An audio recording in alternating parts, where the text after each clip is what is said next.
Hey, it's Paul with the Vintage Camper Trailers, and we want to welcome you to the Vintage Camper Trailers Boot Camp Online Restoration Summit. And what I am doing today is changing out some brake backing plates. So, full disclosure, I publish the Vintage Trailers magazine, and we also host the Trailer Fest rallies, but I am not a professional trailer restorer. We restore our own. This is our 1955 Spartan Manor that we've done over the last several years. And now it is our main full-time camping rig, and we're getting ready to go for a rally, and I will tell you about that story and why we're doing these breaks. And then off in the distance, you can see our 1960 Streamline that we're in the process of building a cross-country touring trailer out of that one, and look forward to getting that finished this year and taking it to some rallies. But our 55 Spartan, the last time we took it out, we were coming home, and while we were getting gas, noticed a real loud clanking sound in the running gear, and it turned out to be the brakes. And what had happened was this mainspring here had broken, and so the brake pads, in essence, were chattering around in the hub and making a racket, and obviously not working. So we had to do some emergency roadside repair and tear it apart there, take the brakes out, disassemble the brakes, and make it home without much brakes. So before we went out on this next trip, I wanted to get that fixed, and I thought it'd be real easy to go find these little springs and repair what I think might be Kelsey Hayes brakes, repair these old Spartan brakes from the original axles. But nowadays, very difficult to find just a part. They want to sell you a kit for your 83 Toyota or something, but to just find brake parts turned out to be a little more trouble than I expected, and in the process, figured out that modern backing plates would work on my old hubs. So that's what we're going to do. I've done this at least once before. I know I did this on my Kincraft back when we had a Kincraft, and it's a real easy do-it-yourselfer type of a way to modernize your brakes. And on my Kincraft, I had the old juice style brakes, the hydraulic brakes, and so we wanted to get rid of those and convert them over to electric. And this worked just as well on that. So I'll show you the before and after of the brakes, and then we'll go through kind of the process of just how you can do this yourself with, a socket set and a couple of end wrenches. It's really not that big a deal. If I can do it, you can do it. Okay, so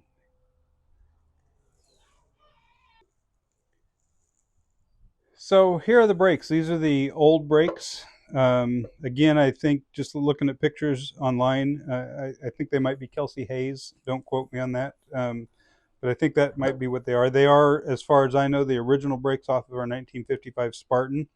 And this is where this spring would have went up here, similar to how these and the modern ones go. But once it broke, this whole part, which is kind of a unique thing, um, this is your brake pad. It's a full ring. This whole part became what was clattering in there.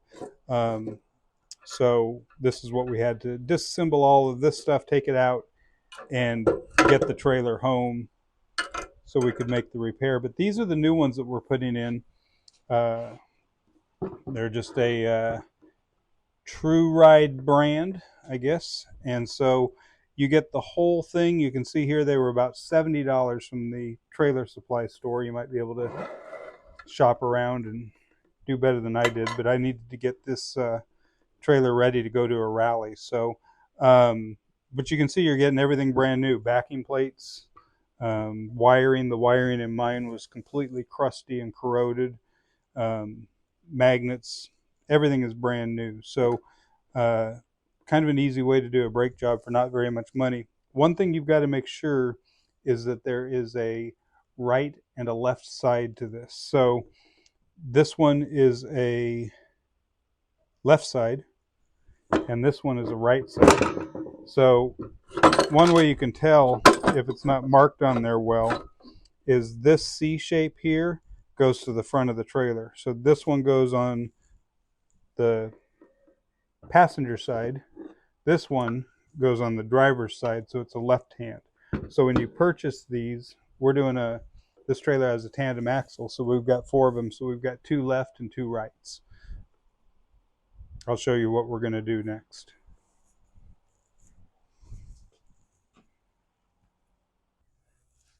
All right, so here's the hub that we're going to be working on. This was the one that busted while we were on our way home on the last rally. To get this apart, these on this 55 Spartan, this unscrews, so it's got real fine threads in here and it unscrews. Some of them are beat on with a soft hammer, and you have to wiggle them to get them out, but this one's just a screw-on type. This cotter key I had already loosened up, so it comes out easy. You might have to bend those and whatnot, and sometimes even break them to get them off of there. And this nut, usually it's not too tight, but obviously I've had this apart somewhat and make it easier to take apart now. So when you do this, you want to really make sure that you capture this bearing here, this inner bearing, because you don't want that to fall in the mud. And there's also this clip, this washer that only goes on one way. It's slotted or got that flat spot in it to only go on one way, but you don't want this to drop in the dirt, because obviously this is going to be a good time to also maybe add a little grease to your bearings. But we get that apart, and you can see that this one, like the last one, the spring here is broken. So what we've got to do to get this apart, and this was a bit of a chore, I forgot about this part. This retainer clip, and I did this on the side of the road last time and got it, but it's been a minute and I don't really even remember how I ended up. It's probably a tool other than a screwdriver to do this with, but I will see if I can get it off of here. Like I said, back to my disclaimer, I'm no professional brake guy.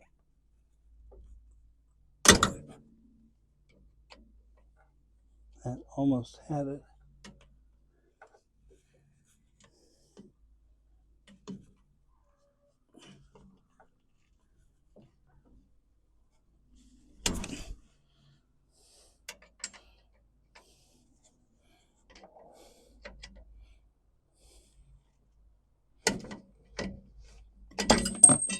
All right, well, saw how that went, so that got it.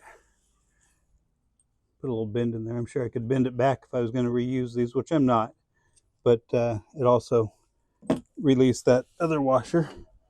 And then this part here will just come out. It's stuck in here with the wiring, so we can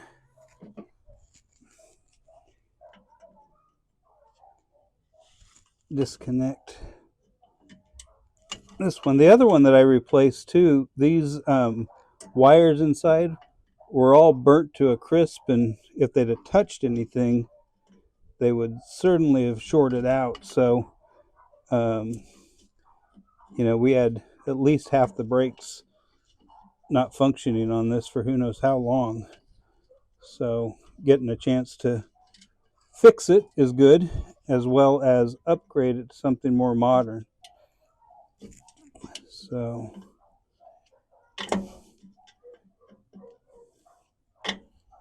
obviously a socket or something would be better, but I don't want to go dig for that at the moment. So I've always got a channel lock if I'm going to do axles, because it's, and usually a bigger one, because it's really what you need if you're trying to get the covers off or get the cotter pin out, or those are a good tool to have when you're working on this stuff. So there is the brake pad out of there. Move this out of the way. I've also got gloves on. There's a lot of grease, a lot of brake dust, a lot of nasty stuff in here. So it is a good idea to glove up for this. This piece here will come off, and that is the brake. So when we tore it down on the side of the road, that's what we had to do, is get that stuff out of the way so we could make it home. But to replace this backing plate, this is the piece, the main piece that we're going to replace. This cover here has to come off. And there's just 3 very short screws, but obviously from 1955 they can be a booger. The other side was a booger. This side seems to be pretty easy. So there's that. And then here is the part, before you decide if your hub is going to work to do this, this is what's got to fit, is these 5 mounting bolts here. So the new backing plates match up exactly to that. And in order to get these off, let's see, yeah, so this is a 9/16 here on this, and then I've got a open end to grab onto the back.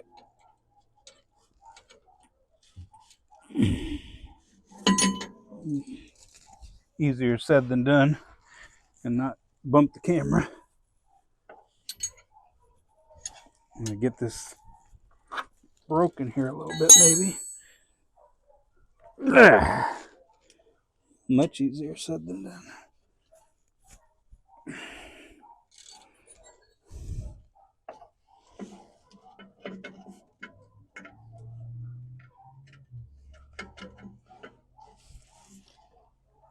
I might have to fight these a little bit. So I'm going to get these bolts off here, these 5 bolts, and then we'll come back and see where we're at.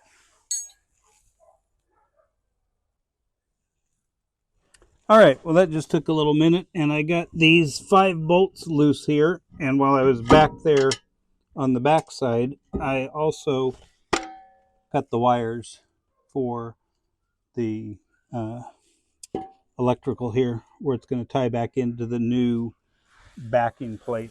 So while I've got that apart, I am going to strip those wires so they're ready to just put a couple of twist ties. And I just noted, and it's probably usually going to be the case, that it's just black to black and white to white. Looks like I'm going to need to. All right, so we've got the wires stripped, and we're ready to get our backing plate, our new backing plate, on. And I did go and get new nuts and bolts and lock washers to do this with, because the old ones, when you pull it apart, I mean, they're just, they've been on there 70 years. That's enough.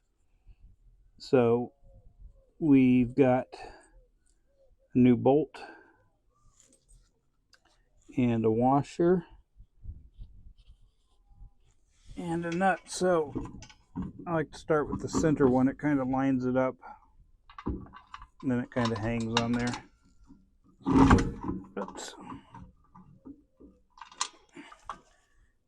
And I've got I thought I had the washer. Got the washer. I have to get down in there a little bit.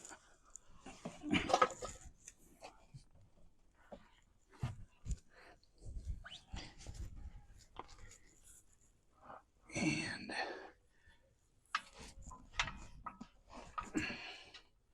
I also wiped the grease off of the spindle there, just because you are going to be working in close to this, and I will put a little more grease on it before I reassemble it, just to keep it greased up. But I did wipe that off a little bit so I wouldn't be working in all that grease. Just get these started on here, 5 of them.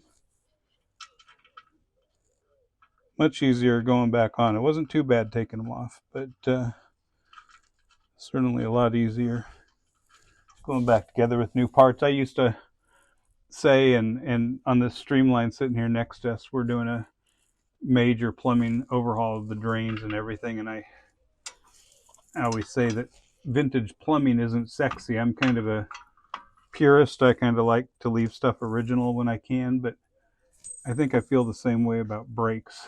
There's nothing sexy about vintage brakes, and I think my next step on this trailer is going to be these springs, because I get down under here and I see how old and rusty they are and everything, and I think that's going to be our next deal. I already started scouting them out at the supply store, see what I needed, so maybe we'll do another video on that.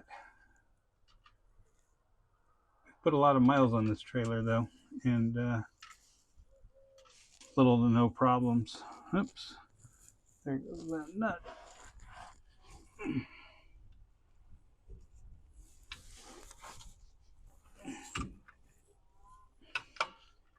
And when you do a little of this work yourself, if you do have problems, you kind of know, I can limp us home if I need to. If we do have a problem, I can usually limp us home even if I can't get it fixed right then and there. I wouldn't want to drive this 28-foot trailer around with no brakes, but just to get it home isn't the end of the world. All right, got those bad boys on there, and now just want to really snug these up. Obviously these are holding everything together, so it's imperative that you get these nice and snugged up on here. I would say though that anytime you're putting in, like this 5 bolts, get them all in there just finger tight, and kind of similar to when you're doing a wheel, tighten them down after you get them all started.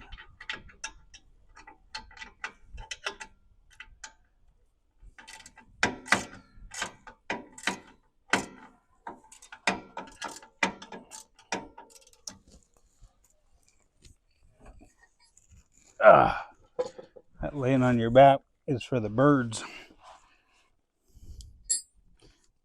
All right, we'll get these tightened down and we'll be back. All right, so we've got the bolts all snugged down, and I got twist ties onto the wire connectors in the back. A couple of things I want to remind you of. Both times that I've changed these 2 brakes this time, I have pinched the new wires, these wires that go through the back of the backing plate, in between the hub and the backing plate, and had to loosen the bolts back up and get them out of there. So obviously that could be a thing because I've done it both times. Make sure that you don't have the wires pinched in between the backing plate and the axle when you mount it on there. The other thing is, well, you can't see it here, but I've zip tied the wires up to the frame just to make sure that they don't fall down and drag on the ground or get wrapped up in the wheel or whatnot. So make sure and secure those wires again wherever you can. Just to reiterate too, there is a left and a right side to the backing plates, and this C-shaped here should point to the front. So we are on the front axle of a tandem axle Spartan trailer. We're on the left side, or the driver's side, and we've got our C-shaped pointing to the front. So all that's left to do is put her back together. Let me grab this hub.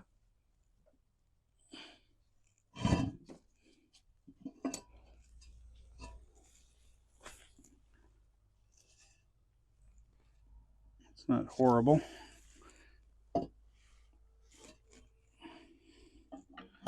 Set it here for a second. I've switched to disposable gloves too, because invariably we're going to get in some grease, and I'm just going to clean some of this out of here real quick.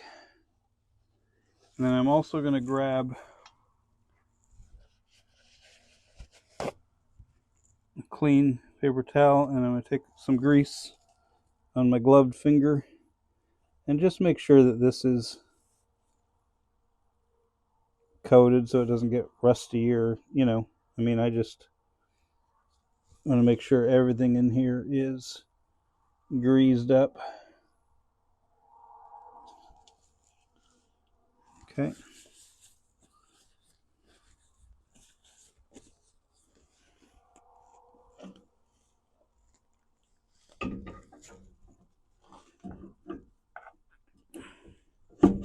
One of the other things I neglected to say was they make two versions of these brakes. There's a adjustable and a self-adjusting, and I honestly did not have time to research it. I had a backing plate that I had laying around here for a while, and that's what gave me the idea that, hey, maybe they'd fit. And so I went ahead and threw it on and made sure it worked and everything before I went and bought the other ones. And the one backing plate that I had was manual adjustment. You had adjustable brakes. And so in order to make them all match, I bought the adjustable type, which, like I said earlier, was about $70 a wheel, and the self-adjusting was about $100 a wheel. Honestly, if I hadn't already installed that one and put it on there, I might have spent the extra for the self-adjusting. I'm not sure the difference, but I don't like stuff I've got to mess with, so if it would self-adjust, I'd probably prefer that. But I've adjusted brakes on my old cars and stuff before, so it's not the end of the world. But there are the two variations, the adjustable and the self-adjusting. So all I'm doing here is adding a little grease. We've serviced these bearings not too long ago. I'm not too terrible worried about them. Now what have I gone and done? But this is a good time if you needed seals or bearings, or if you decided this wasn't a job that you wanted to do yourself and you were going to have a shop do it. You could have them do it as well, and go ahead and get everything dialed in here. It's a good idea to do these bearings and things every year or two anyway, so never hurts.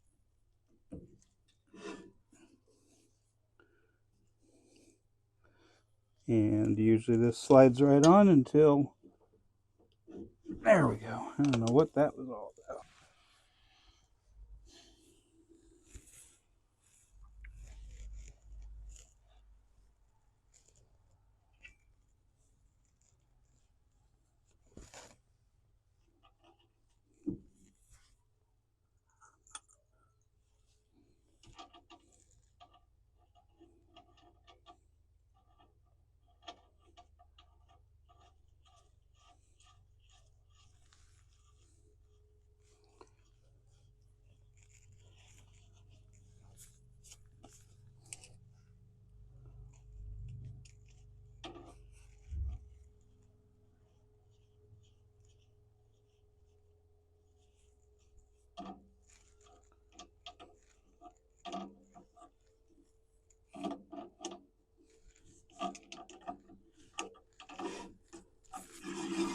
All right, so you can hear those are rubbing a little bit, so we might want to back those off just a touch when we go to adjust them, but that's not too bad.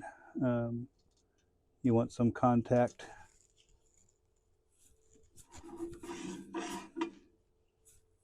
And those are adjustable through the back, just like you would adjust vintage car brakes. So cotter key in.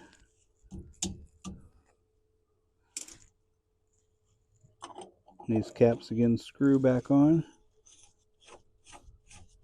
You could snug it down with a big crescent wrench or even a channel lock, just to make sure you don't lose them.